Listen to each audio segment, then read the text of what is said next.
Le football européen attend son nouveau patron. Le président de l'UEFA sera élu demain par les représentants des 52 fédérations nationales.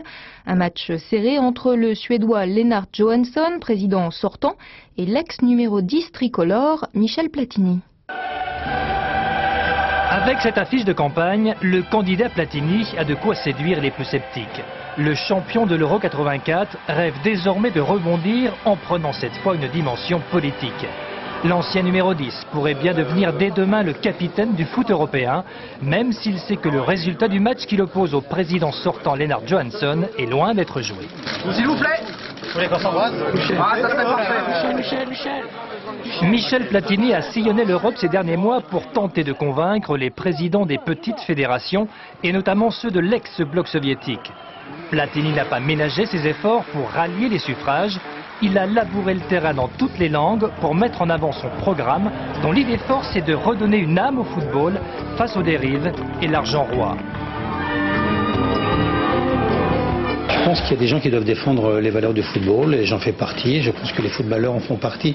Et puis de l'autre côté, il y a toute une partie de jeunes businessmen qui arrivent là-dedans et qui veulent, à des fins, je pense, plus propres que générales, changer un peu les règles du foot. Et au milieu de ça, il y a des gens qui sont un peu les garants du foot, et je crois que ce sont les athlètes, les sportifs.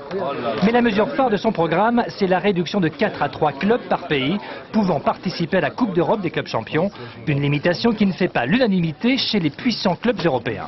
Ça va donner, au niveau de l'universalité de la solidarité, vraiment un intérêt énorme dans beaucoup de grands pays de football qui disparaissent parce qu'ils n'ont pas des droits de télévision importants, parce qu'ils ne sont pas riches, alors ils ne doivent pas jouer. Alors ils n'ont pas de télévision qui paye beaucoup, ils ne peuvent pas jouer. Alors il y a des grands pays comme la Roumanie, la Pologne, le Danemark qui ne jouent jamais la Champions League.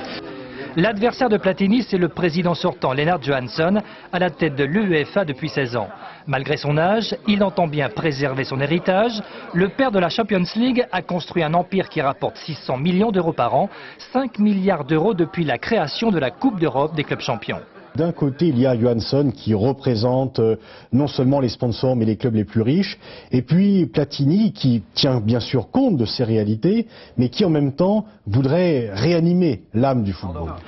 Mais l'homme clé de ce scrutin, c'est Sepp Blatter, le grand argentier du foot mondial. Le président de la FIFA n'a pas caché son soutien à Platini, malgré son droit de réserve. Je n'ai pas honte de dire ma sympathie à Michel Platini. Les chances de Platini sont donc sérieuses. Il sera d'ailleurs intéressant de suivre les visites reçues ce soir par les deux candidats à leur hôtel de Düsseldorf pour faire une première estimation du scrutin. Entre alliance et trahison, la nuit des longs couteaux risque d'être longue.